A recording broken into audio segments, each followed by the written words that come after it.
This is the 6th of March, big snowfall.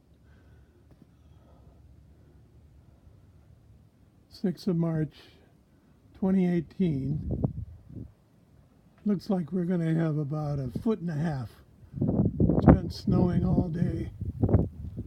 It's a heavy, wet snow.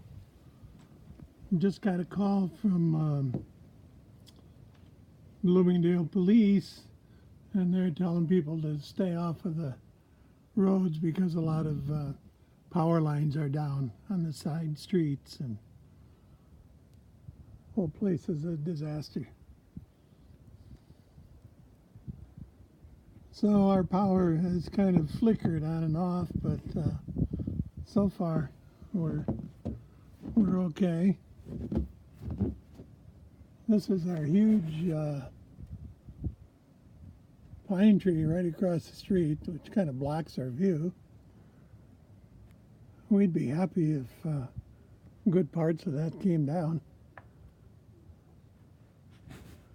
But it's quite a winter wonderland. It's 6 o'clock now, and supposed to snow for a couple hours more.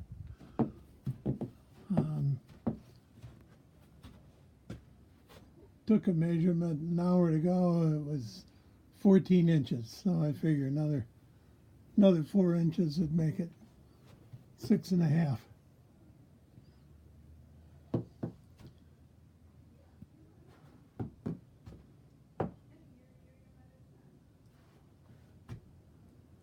Crazy weather.